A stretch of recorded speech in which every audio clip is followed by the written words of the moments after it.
G'day Internet, this is BalorMage, and welcome to our first build guide for Wolcen, the new ARPG that was launched about a week ago.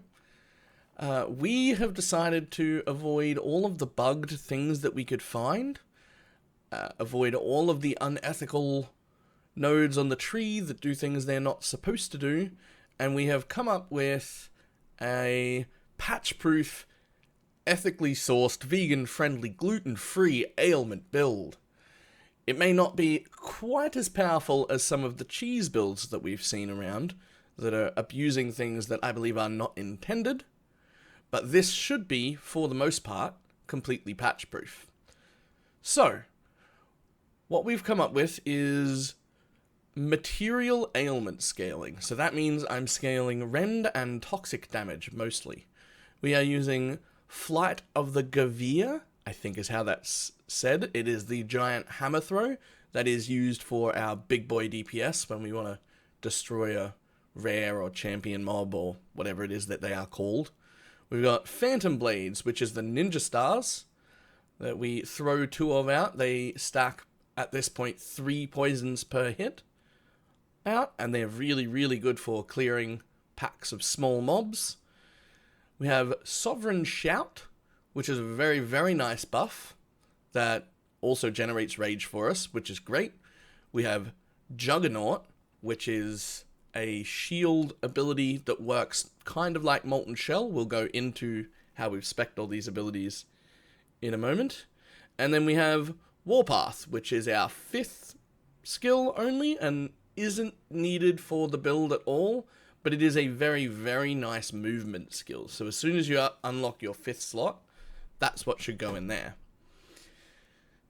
And lastly, we have Bleeding Edge, which I've been trying not to lean on too heavily, but the way I currently have it spec'd, it's mostly used for clear of a lot of small mobs, because both the throw ninja stars and the spinny hammer have cooldowns that sometimes I want to do more than what they allow. So we've kept Bleeding Edge. Alright, now let's get into how we've spec'd out all of our abilities. We're going to start with Bleeding Edge because there's a few options on this one and I haven't really decided which one is the best. I've currently been going with increased projectile speed. I believe this one's mandatory. Do not underestimate this. It essentially doubles your damage. Now, what I mean by that is when you don't have it, the blade spins around at this speed. And when you do have it, the blade spins around literally twice as quick. Now, every single hit counts for an extra damage. So that one's mandatory. I've got the axe continues to spin after being thrown. It does nearly double my rage cost, but it lasts 4 more seconds, and that allows me to run around and have it still going, which is amazingly good for clear. And we've got the axe now follows you so that it doesn't get left in place, and I've gone with, this is the optional one. We've got increased damage per ailment stack.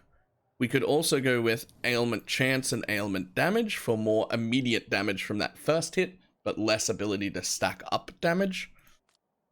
We could also go with increased area of effect, which makes it quite a bit larger, but you are losing that extra damage. And I'm going to chalk that up to a playstyle choice. So that's how those are. Now we've got our Phantom Blades, which I quite like. Got them converted to toxic damage and applies an additional stack when afflicting poison. So this base ability will put on 2 stacks of poison and 1 stack of bleed, which is great. That's 3 stacks of an ailment per throw. Then we've got ailment damage, reduced load charge time, increased area of effect, and transmits ailments stacks from one target to the next.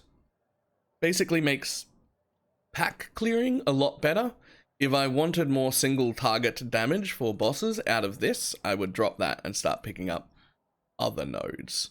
But in all honesty, this one seems like the best. I'm really enjoy that as a clear skill. I don't think it adds too much to the bossing. Now, hammer.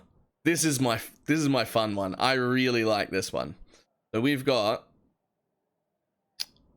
Grants Rage for enemies hit when it pulls back. Increased damage. You'll notice this one isn't super spec'd into ailments, but it doesn't matter. It's still applying 1 stack of poison and 1 stack of bleed per hit. We've got launch 2 hammers instead of 1. Increased critical chance based on block chance. Since we've got block, that is 93% block in 1 point. Pretty much mandatory. And then we've just gone weapon damage, critical damage, and ailment damage, because there's really just not enough ailment stuff in here to scale ailments. You can have chance to inflict here, which maybe I should take instead of damage, but it's the crit, 100% crit has led me to lean a little more into the hit of this one. Now, I'm really, really liking this ability, but this node right here is the one that made it good. When recalled, the hammer creates a damaging area of effect at the point it was recalled. So that is, I throw the hammer, then I press the button again, and it stops and spins there, and that rapidly hits with all 3 of those hammers. And we'll get into why there's 3 of them in a minute. We've got the shout, which is mostly a buff. So we've got 10% to all resistances, 4% chance to give a health globe. We've got 12% added block chance, which I might actually be able to spec out of now that I've got enough block, but we'll see. Increased duration of the buff. UN allies are cleansed of crowd control effects, so you get crowd control immunity for that one. And increased rage generation per hit. So it's a very, very large buff. Also, when you use the buff, or the shout, you gain 300 rage. So, rage management, we've made it good, but by doing a lot of things, and this is one of them. Also, lastly, for the important skills, is Juggernaut, which we've gone grants rage when receiving damage, chance to inflict stun on enemies when they're attacking, reduce the cooldown, grants crowd control immunity. Love me that crowd control immunity. Max absorption is increased by a percentage of your block chance because we're blocking. And reduced rage cost, which I'm not in love with. You could increase the absorb amount, but it already seems high enough. Reduce damage from projectiles, but I don't seem to take enough damage. So really, I've just got extra points, and I don't actually know what to do with them for this. If I was playing multiplayer, it would be this one for sure, but that's just how that stays spec'd. Honestly, I haven't needed anything else. It essentially acts like a Val Molten Shell. You press it, a bar appears above your head. This is your absorption amount. We don't have a number on, but when it either expires or you press the button again, it will do a bunch of damage. Now, our 5th skill is very, very fun, but I could not fit it into the build. Ooh, we got levels on this one. I don't think I want anything else. Yeah, that one. Right. Very fun, very good movement. Increase movement speed. Charge the skill to channel for longer. This one's important. This is what gets me super long shield charges. Increase damage based on block chance, because why not? Create a shockwave, because why not? Grants rage when hitting enemy is the only other important one. This is, I am just using it for movement, and once you have that charged or longer one, no, it goes until you hit something nearly. In fact, if I don't hit something, it'll go a lot further than that. not possible. It goes a very, very, very long way, and it makes up for my character's subpar movement speed. So yeah, really enjoying that. We'll have a quick glance at the important nodes on the passive tree here, but I will link in one of the planners that has been made, how the tree currently is. So we've come out ailment damage here, and gone straight into when you apply an ailment, more stacks are applied, so you get extra stacks there, extra max stacks, extra max stacks, the ability to apply 2 different ailments at once. This is why some of my abilities can apply rend and toxic at the same time. Normally you can only apply 1 ailment kind per attack. With this one we can apply 2. Doubled our ailment chance, or doubled our amount of ailments applied with this one. Come over for our defensive nodes, which is the you take 40% damage when an enemy attack hits and the rest inflicted after 1 second. This is very strong. It lets you leech and regen in between the two parts. Also, max ailment stacks on both sides. We've come through this because it's the most efficient way, 4% damage for each nearby enemy, up into material damage, convert 30% of all non-material damage between these two nodes into Fizz, and then 50% material damage can only deal material damage. So I now can't deal any other damage type. So coming over here, we've got 2% damage per 1% unspent rage, and 35 rage on kill. That has really, really helped for rage while clearing. We've come in here, 2 points through block efficiency and block chance. We actually don't need this at all, so we didn't take it, and I don't plan on it. And the same nodes through here, block chance, block efficiency, and 100% of weapon damage dealt to attacking enemies when their attack is blocked, as well as change that damage over to rend damage.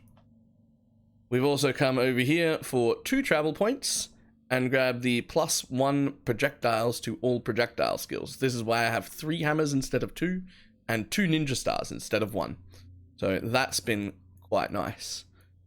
We've also come up here, specifically through this 10% block chance node instead of any other way, to get your willpower generators transferred to rage. Your willpower generated is applied to rage instead. Passively generate rage instead of willpower.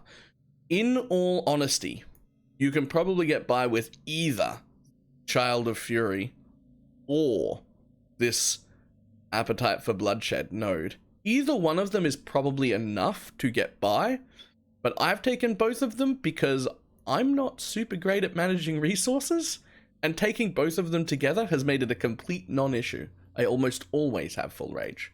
It's fantastic. I do plan on taking this node behind it relatively soon. That's going to be an important one. I think I've overlooked it. I think I should have gotten it very early. Right, so we've come over. Since we had to path this way, we picked up 25% damage of only 1 enemies in the area. And we've come in and grabbed apply weakness stacks upon blocking, so that we're just put weakness on things, as well as some block chance. We've come in here again for block efficiency, although we haven't bothered to come up here because we don't actually need that one. And again, through block efficiency and into Siege Breaker, which is very, very nice no matter what chest you have on. But my personal favorite is a really good heavy chest. The better your heavy chest is, the better. The more all res you can get on it, the better. It doubles it. It's very, very efficient. This node and my chest piece together account for 75% of the resists I have on this character. And here is a minor one that does the same things, but for your helm. Apparently this is slightly bugged and you can't use the exact same base type on your helm and your chest. So if that gets fixed, or if it is fixed, I would suggest an all-res helm as well, the heavy kind, but until then, just use any of the others. They're all really good ones. They're all really good. Right, we've come up. We've taken 6% block chance and 20% block efficiency. We don't actually need that 3% block. And I have 1 travel node that I'm going to head down here for more damage on. This will be quite a nice damage node. Eventually, I'll take these 2 side ones. And I was going to come down here, grab that, 5% block chance, block efficiency, and 25% all resist after blocking. Now, this is not a damage immune build. We have not lent into the essentially what looked like cheating. We do have 97% block, which we will get to just over 100 when we get a few more levels on us. And we do have 43% block efficiency, which I think will end up being about 65.